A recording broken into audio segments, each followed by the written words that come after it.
No dia 2 de novembro, a liturgia católica celebra os fiéis defuntos, recorda familiares e amigos que já partiram e celebra a morte, se assim podemos dizer.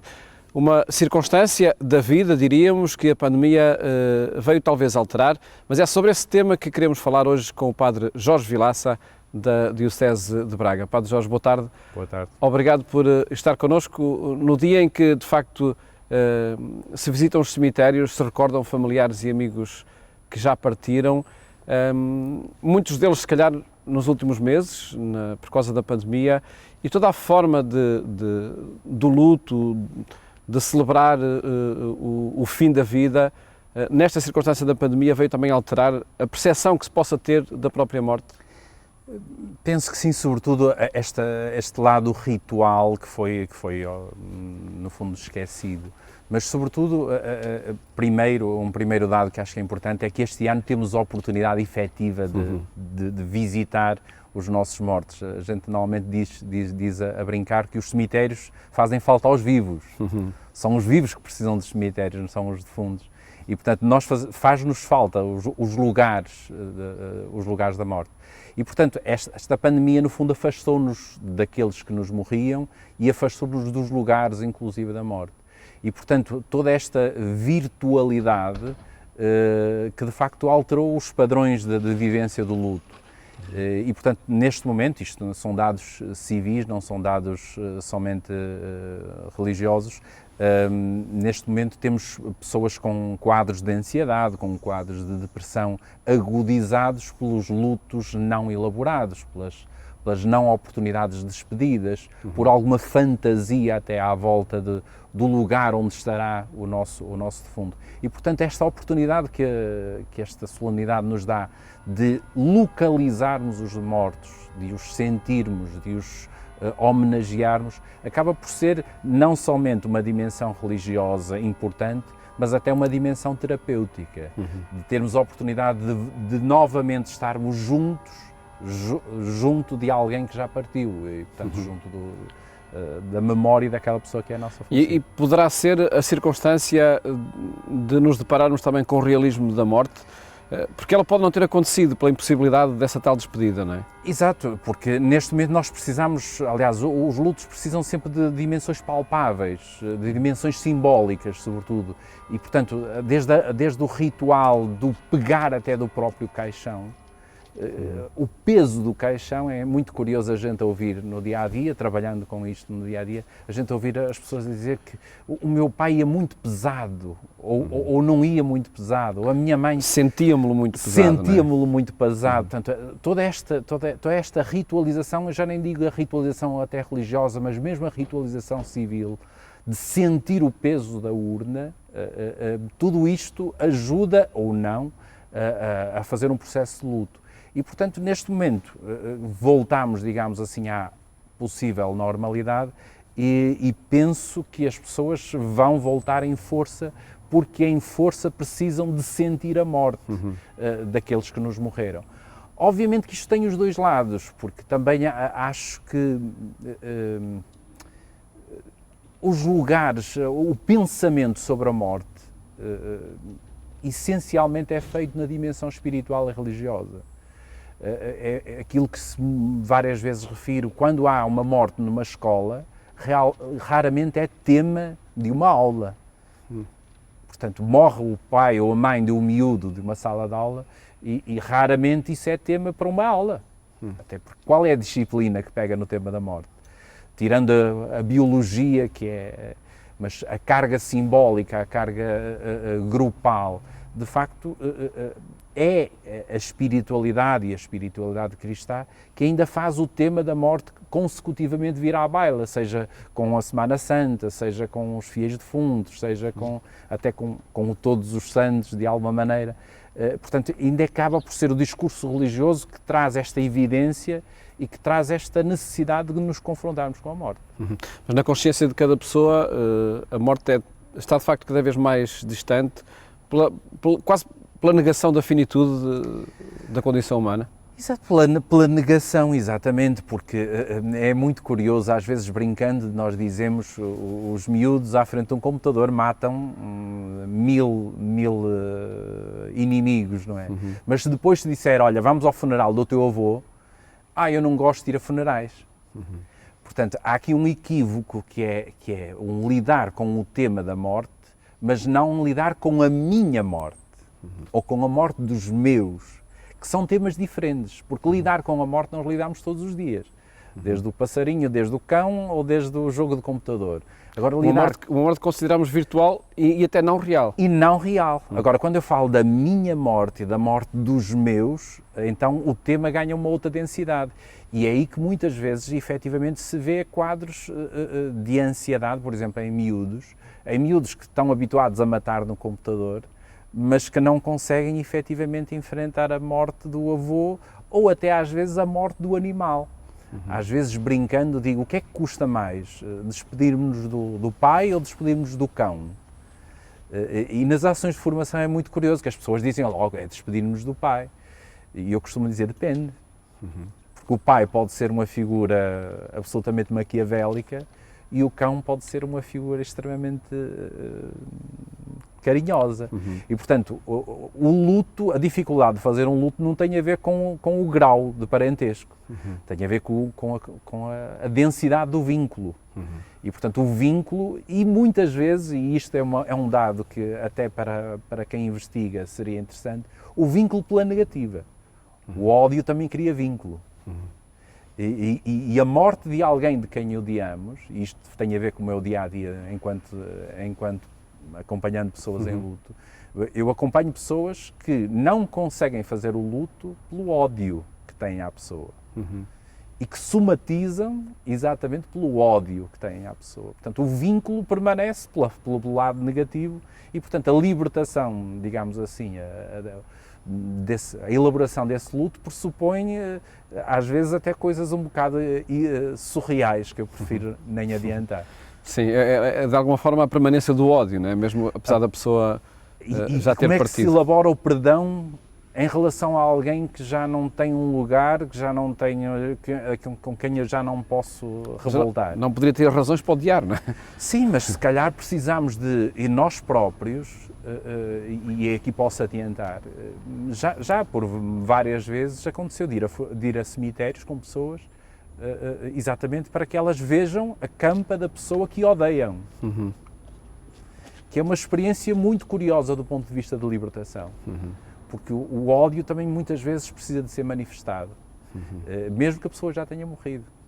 E, portanto, nós às vezes vemos o luto só ligado à morte e só ligado às pessoas que nos são queridas. Mas o luto também existe em relação a outras dimensões da vida e também às pessoas de quem odiamos.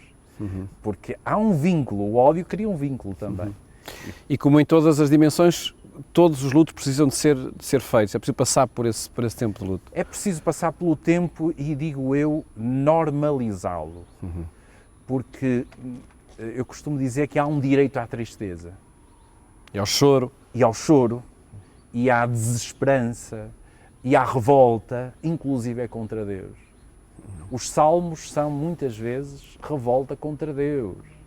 E o direito à revolta, o direito à tristeza, que ninguém parece querer permitir no tempo de hoje, com um certo dourar da realidade, de facto impede muitas elaborações do luto. Não chores, já estás há tanto tempo a chorar, já passou um ano, ainda continuas agarrado às roupas dele, ainda continuas a... Este tipo de chavões, de uma certa positividade balofa, impedem efetivamente o luto. Como nós sabemos, até do ponto de vista técnico, o luto precisa de uma dimensão de validação de sentimentos. Ou seja, a pessoa tem que sentir que o que sente não é anormal, não é uma irracionalidade, é o que sente, individualmente sente. E, portanto, esta validação do que sente é o primeiro passo, digamos assim, para uma relação e para a elaboração do luto em si. Desculpe fazer aqui só um salto Sim. muito rápido. Mesmo do ponto de vista técnico até, a passagem de Emaús tem tudo o que faz falta a um luto. Há um homem que se põe a caminho, que ninguém sabe quem é. há um homem que está a caminho e que faz perguntas. Repare que ele não dá respostas, ele faz perguntas. Ele vai pelo caminho, a caminho, portanto, sempre esta imagem do caminho, a fazer perguntas. Então, o que é que se passou? Então, tu não sabes? Não, digam lá, então, digam mais alguma coisa, valida tudo o que eles, todas as experiências dele, as desilusões deles, portanto, o luto na sua amplitude. Jesus valida tudo. E depois até faz questão de ir andar para a frente mais um bocadinho. Eu vou. E eles dizem, não, fica mais um bocadinho connosco. Ou seja, tu acendeste aqui qualquer coisa dentro de nós. E Jesus, de facto, faz o caminho daqueles dois, faz o caminho lento, permanente, de quem suja os pés, de quem faz as perguntas e de quem não leva respostas. E depois, no episódio típico de Jesus parte o pão e eles abrem-se-lhe os olhos. É muito bonita esta expressão. É numa experiência, digamos, de comunhão que se lhe abrem os olhos. Não foi nas respostas que Jesus lhes deu. Foi no sinal. Foi no sinal, é que eles dizem, afinal. E, portanto, o luto está todo ali. O ser capaz de aguentar as perguntas, o ser capaz de aguentar o caminho, o ser capaz de sujar os pés com a pessoa, o ser capaz de aguentar os dias em que a pessoa está alegre e os dias em que a pessoa chora, o esperar o tempo certo, o enunciar sinais do divino no caminho. Que também acho que é um passo muito importante, que é o enunciar. Então isso não tinha que acontecer? Como que a deixar a dúvida, a levantar a dúvida positiva, a dúvida que abre caminhos. E, portanto, Emaús explica-nos o processo, até o processo psicológico do luto. Não somente o espiritual, mas até o processo psicológico do luto. A validação, o acompanhamento e depois, de facto, a abertura à esperança. E à esperança que é feita, em primeiro lugar, pela companhia. E podemos ver algumas conferências, ou ler algumas conferências do Padre Jorge Vilaça, precisamente a partir desse episódio de Emaús, não é? Todas as formações nós utilizamos este episódio porque tem toda o conteúdo psíquico e todo o conteúdo espiritual, está tudo ali. Jesus Cristo não estudou psicologia, com certeza, mas conhecia-nos efetivamente por dentro e está ali todo o trajeto da experiência do luto. Já vamos falar desse centro de escuta que a Arquidiocese de Braga tem aberto, não é? E à disposição, de facto, quem precisa de ser escutado, que o Padre Jorge Vilaça também, de que se ocupa a tempo pleno. Gostava ainda de irmos às consequências da pandemia na própria concepção da morte. Da morte e da vida, porque, lá está, se calhar convém não desligar sempre, nunca desligar estas duas circunstâncias, não é?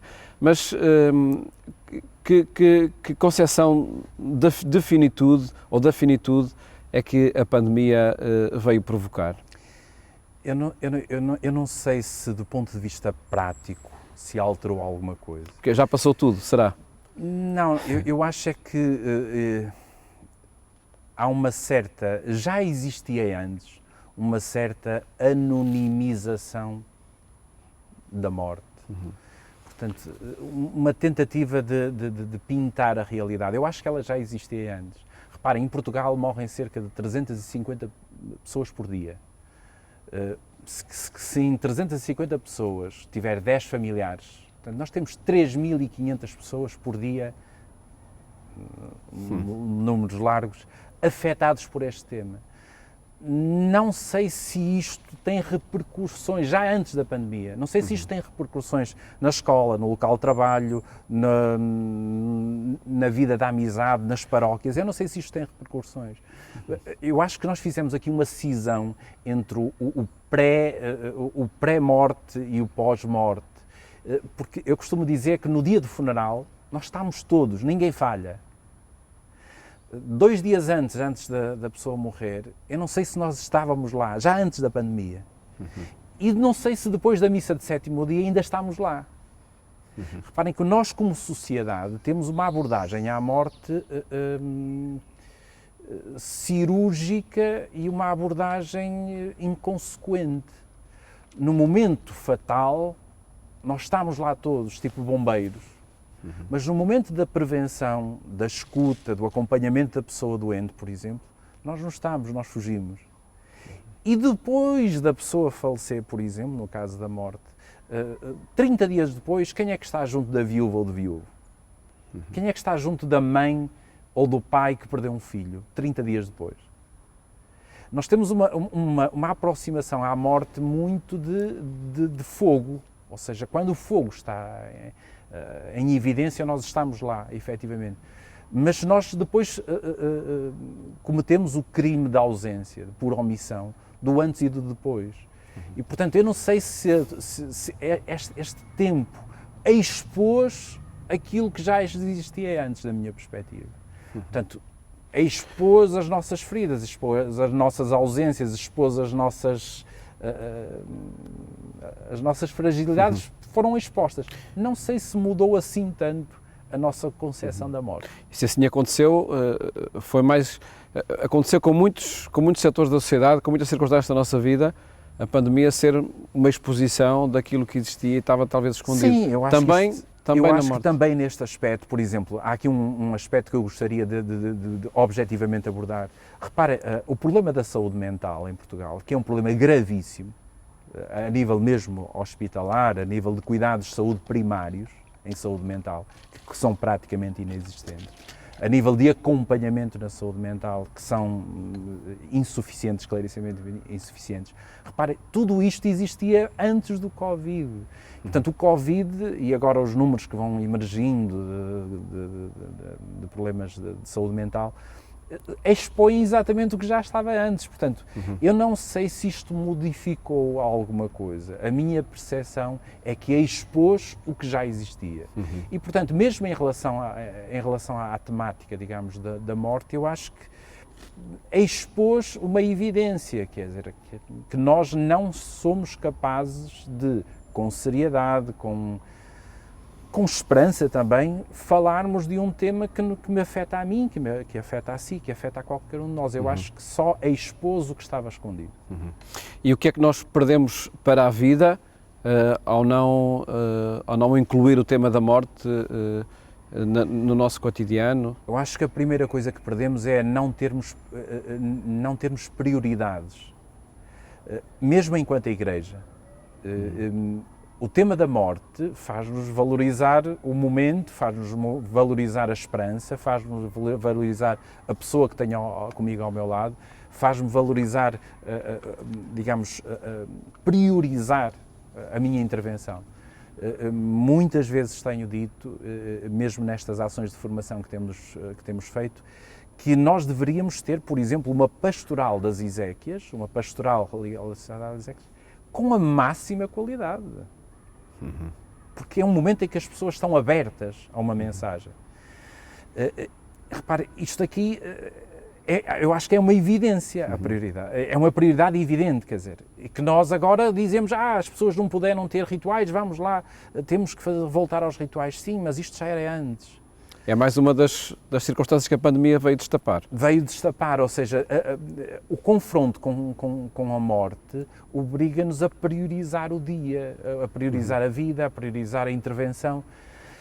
Se calhar mesmo enquanto pastoral, repara, a minha atividade diária é essencialmente a escuta.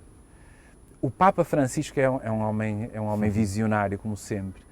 Eu dei-me aqui há uns tempos ao trabalho, nas últimas encíclicas que ele escreveu, ele, por cerca de 100 vezes, ele diz a necessidade da escuta. Inclusive, numa diz aos bispos, em 2019, disse, os bispos têm que ser apóstolos da escuta. Reparem, o que é que ele está a dizer? Está a dizer que nós estamos a correr para a esquerda e para a direita e não estamos a ver qual é a coordenada a seguir. E, portanto, quando ele nos diz escutem, se precisamos de apóstolos de escuta, precisamos de uma terapêutica da escuta, precisamos de termos calma na intervenção, ele está-nos a dizer, vocês estão a servir muitos senhores ao mesmo tempo. E, portanto, quando ele nos diz precisamos de apóstolos da escuta, nós só temos que entender o que ele nos está a dizer, que é, sentem-se.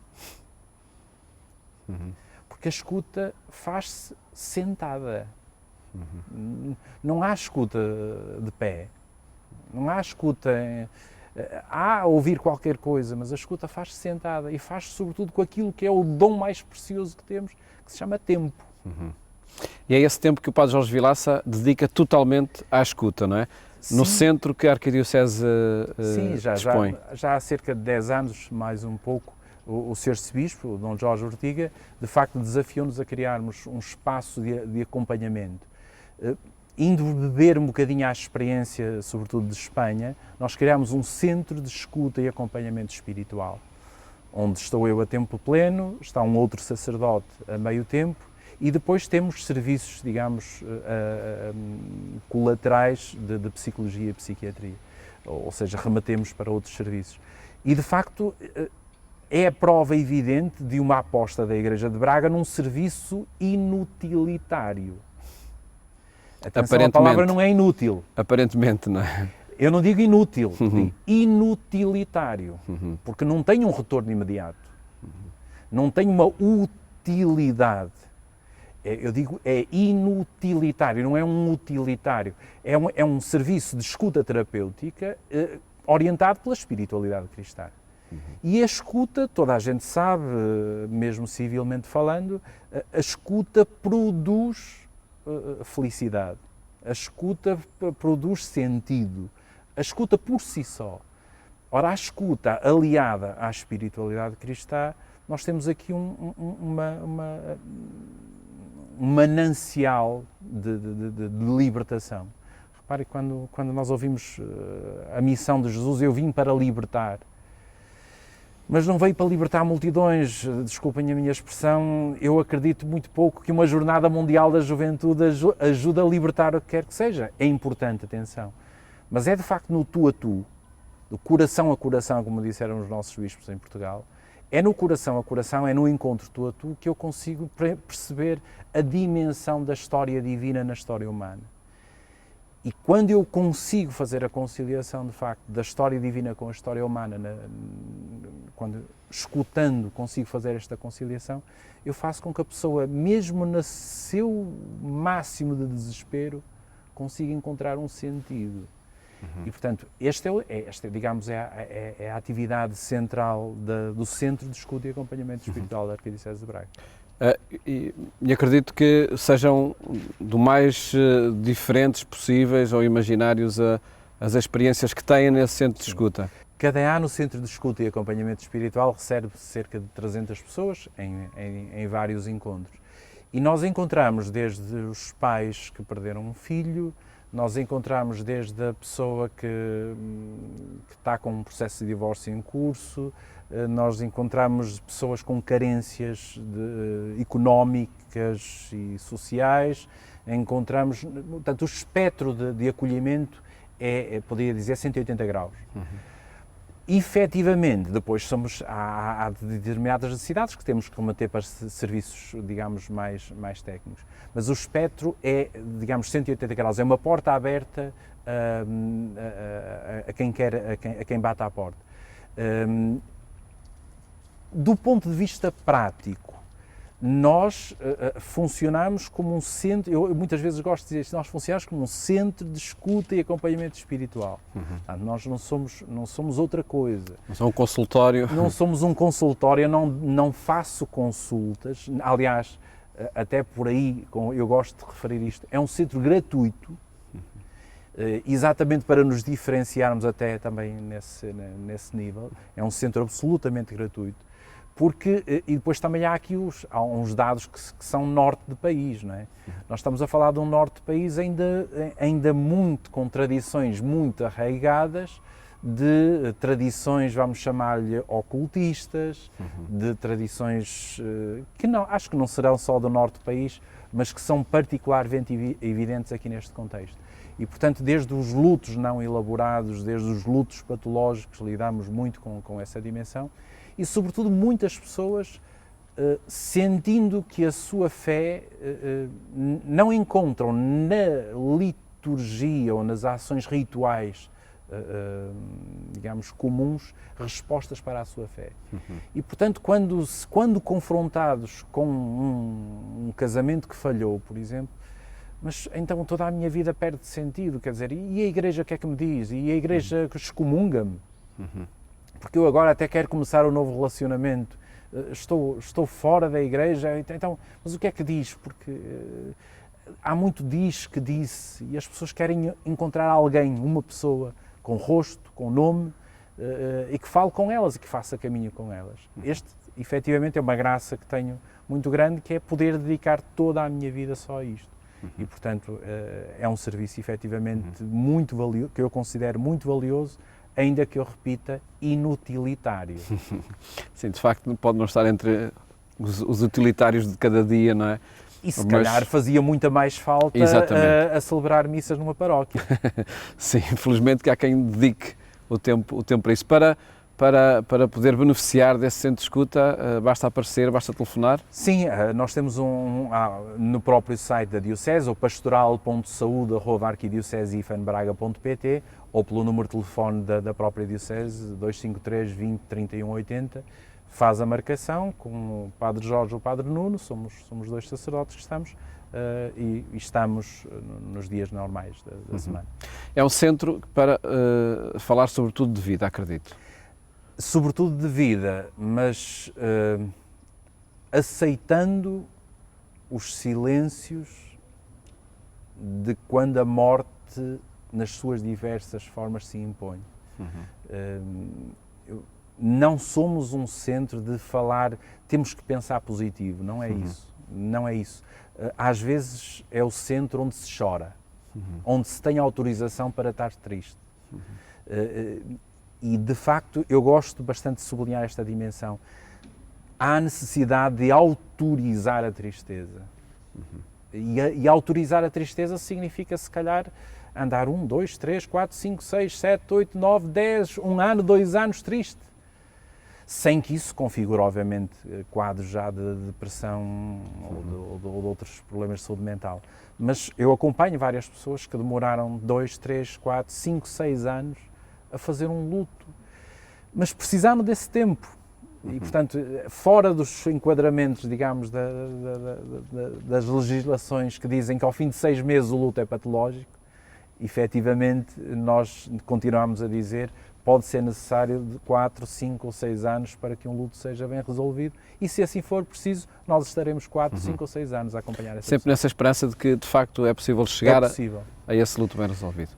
Se não acreditássemos nisto, também em vão seria a nossa fé. Fica essa certeza, Padre Jorge Vilaça, e agradeço-lhe muito ter partilhado connosco a sua experiência e essa dedicação à escuta como o ambiente para devolver o sentido da vida e também a alegria de viver a muitas pessoas. Muito obrigado. Felicidades obrigado, para esse trabalho aqui na Arquidiocese de Braga, um centro de escuta e acompanhamento espiritual que, por certo, tem ajudado muitas pessoas, não só a fazer o luto de familiares ou amigos que partiram, mas, sobretudo, a procurar o sentido da vida, a procurar a alegria de viver. Foi a partilha que quisemos fazer consigo neste dia 2 de novembro, dia dos Fiéis Defuntos. Despeço-me até amanhã, se Deus quiser.